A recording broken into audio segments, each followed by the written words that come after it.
Years ago, I broke something on my Camry, and this happened while installing an aftermarket intake. I went back to the original Toyota intake. So today, I'm gonna be fixing it, and you can watch me do this. If you guys have something similar going on, I hope this video helps. This is what I broke. This little tube ventilation that was connected onto right here. I cannot connect this anymore since I broke this little tip. That this little tube ventilation on here is so important. Make sure you guys do not have this broken. And what this is that this helps a lot with the airflow. And I'm gonna be putting in the screen, you know, what exactly this does in complete detail so you guys can read. But that is what we're gonna be fixing. Hopefully it's an easy fix.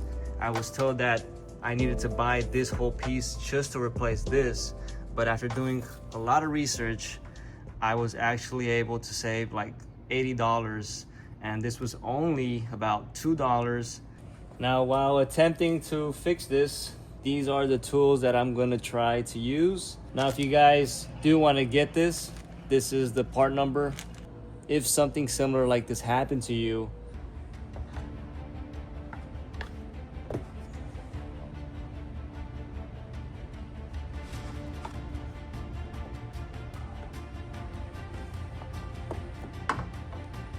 like I want to poke this, pull it out. There we go.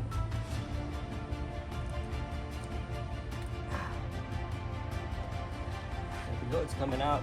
I made a hole from the top. Let's just take my time and not just pull. There you go. Just take your time. And I'm gonna show you up close. I was able to take it out, poke a hole inside here. That's how I was able to pull. Let's see if we can remove the one that's stuck inside the tube.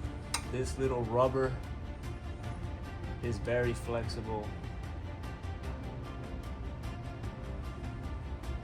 If I damage this, it's game over. Keep in mind, I'm not a mechanic.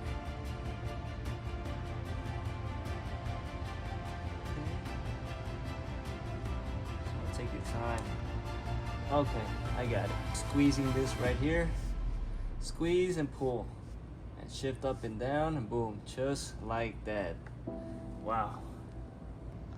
I was able to remove this piece that I broke years ago. I'm just happy I was able to finally have time today and repair this. My car can work more efficiently. Right here we have the new one. If you guys do want to pick this up, you can get this from your Toyota parts dealer.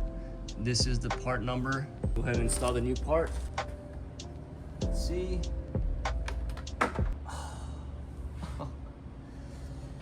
Accidents happen.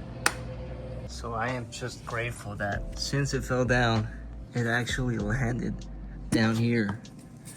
What sucks about this piece is that since it's plastic, I can't use something magnetic to throw down here and try to get it. So if it does fall down, hope that it drops on the ground, or you're gonna have to remove the whole bottom cover. Make sure it's nice and clean. And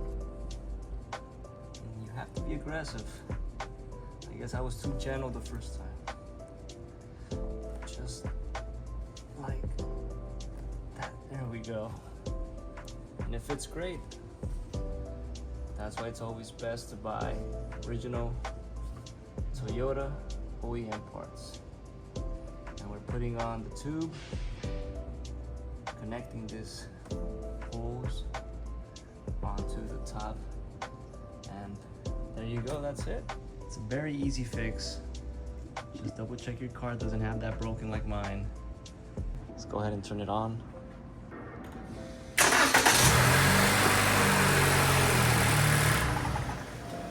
After so many years, I'm happy I finally have this connected.